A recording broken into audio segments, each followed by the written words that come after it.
Birthday প্রোগ্রামে সব আয়োজন শেষে যখন কেক কাটার মুহূর্তটা হয় ঠিক তখনই যদি কারেন্টটা চলে যায় তখন কেমন লাগে বলুন তো। হ্যালো এভরিওয়ান, আসসালামু আলাইকুম, ওয়েলকাম ব্যাক টু নাজিফাস ফ্যামিলি।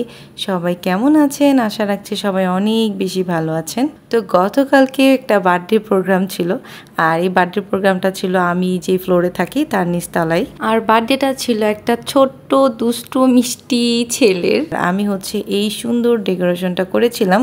অবশ্য আমি একা না, আমার সাথে আরও অনেকেই ছিল, তবে এই যে সাজানোগুলো এগুলো হচ্ছে পুরোটাই আমি করেছিলাম। বাচ্চাদের বার্থডে প্রোগ্রামের বার্থডে একজনের থাকলেও আনন্দ কিন্তু থাকে সব বাচ্চাদের, তাই সবাই কিন্তু নাচানাচি করতেছিল। বার্থডে বয় ছিল হচ্ছে এই যে ইনি, বেশ দুষ্ট, খুবই দুষ্ট। দেখেন ওরে আমি বলছিলাম যে তুমি হাই বলো তো দেখি, তুমি হাই বলতে পারো কিনা। তারপর ও কি বলে দেখেন, তারপরে সে আমাকে হাই দিল আর বুঝতে পারলো বিষয়টা যে ভিডিও করা হচ্ছে। আর এখনকার সব বাচ্চারাই না অনেক মডার্ন, ওরা যখন দেখে যে ভিডিও করা হচ্ছে নাচ থেমে গেলেও আবার নাচ শুরু করে দেয় যে ভিডিও করা হচ্ছে। আর আমার মেয়ে হচ্ছে একটা গেমস পেয়েছিল, এইটা নিয়ে খুব বিজি ছিল, ওইটা কিভাবে করবে সেটা নিয়েও বিজি ছিল। আর কোনো প্রোগ্রামে গেলে না আমার যতটা মানে আনন্দ থাকে আমার মেয়ের হচ্ছে তার উল্টা। তো আমি একটা সুন্দর শাড়ি পরেছিলাম আর সুন্দর করে সাজুগুজু করেছিলাম, অবশ্যই নিজে নিজে করেছিলাম, কোনো পার্লারে যায়নি। তো অবশ্যই আমাকে কমেন্টে জানাইন কেমন লাগছে আমাকে দেখতে। একটু সুন্দর করে হেসে ভিডিও করে নিচ্ছিলাম যাতে আপনারা দেখে মানে পছন্দ করেন আর কি। যাই হোক, তো এরপর হচ্ছে গান হচ্ছিল আর নাচানাচি হচ্ছিল, এগুলো সারাক্ষণই চলছিল। তো এই পিচ্চিটা অনেক সুন্দর নাচানাচি করেছিল, ওর নাচানাচিগুলো আমার কাছে অনেক ভালো লাগছে। আর দেখেন আর একটা পিচ্চি, ও কত সুন্দর একটা টিকলি পরছে, ওর টিকলিটা আমার অনেক ভালো লাগছে। তো আমাদের বাসার এরিয়াতে যে এত বাচ্চা আছে আমি না জানতামই না, বিশ্বাস করেন। ওই বার্থডে প্রোগ্রামে গিয়ে আমি তো পুরো সারপ্রাইজ হয়ে গেছি যে এরা কোথা থেকে আসলো। তখন আমি ওদের জিজ্ঞেস করলাম, এই তোমাদের এতদিন কেন দেখলাম না, তোমরা কি বাসার মধ্যেই থাকো?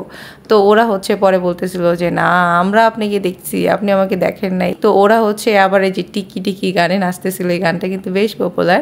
আর এই বাচ্চা দুইটা নাচতেছিল আর আমার কাছে বেশি কিউট লাগতেছিল, এই জন্য ওদের ভিডিও করতেছিলাম। আর সবাই ওয়েট করতেছিল, একটু পরপরই বলতেছিল যে কেক কখন কাটবেন, কেক কখন কাটবেন। আর ঠিক কেক কাটার মুহূর্তেই হয় হচ্ছে ঝামেলা। আমরা নাচানাচি করে একেবারে সবাই যখন খুবই টায়ার্ড হয়ে গেছি, আর নাচানাচি করলে তো এমনিতেই শরীরটা একটু গরম লেগে যায়, তো এর মধ্যে চলে গেছে কারেন্ট। আর কি একটা হজবরল অবস্থা, সবাই খুবই গরমে ঘেমে একাকার অবস্থা হয়েছে। এরপরে আমাদের ক্যান্টনমেন্টে সাধারণত কারেন্ট যাওয়ার সাথে সাথেই চলে আসে, মানে 5 মিনিট সর্বোচ্চ থাকে। তো ওই দিন মানে গতকালকে একেবারেই আসতেছিল না, প্রায় 10-15 মিনিট পরে আমি তো নিতান্তই আল্লাহকে ডাকতেছিলাম যে আল্লাহ প্লিজ কারেন্টটা দিয়ে দাও।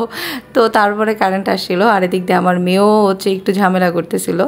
তো এই হচ্ছে পরে কারেন্ট আসার পরের মুহূর্ত, কারেন্ট যখন চলে গেছিলো তখন আপনাদের জন্য কোনো ফুটেজ নেই, কারণ নিয়েও কোনো লাভ নেই, অন্ধকারে কিছু দেখতে পারবেন না।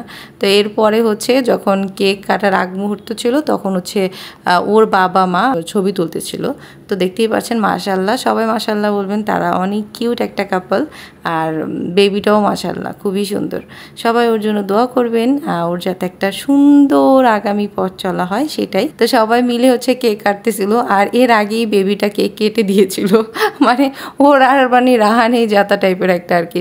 ও হচ্ছে কেক পেয়েই সাথে সাথে কেটে ফেলছিল, আর সবাই ওর কাছ থেকে কেক লুকিয়ে রাখতেছিল এর আগে, কারণ ও মানে বুঝে না যে আগে হ্যাপি বার্থডে বলবে, তারপর হচ্ছে মোমবাতি যেটা থাকবে সেটা নিভাতে হবে। আর এই বার্থডেতে ওর মোমবাতি যে ছিল ও ভুলেই গেছে, তো ওইটা আর পরে নিভানো হয় নাই, এই একদম ডিরেক্টলি কাটা হয়ে গেছিলো। বাচ্চাদের বার্থডেগুলোতে না এরকমই সুইট সুইট মোমেন্ট হয় যেগুলো বেশ ভালো লাগে, বেশ আনন্দের। এরপরে আমরা বিরিয়ানি খেয়েছিলাম, তারপরে বার্থডে শেষ, বাই।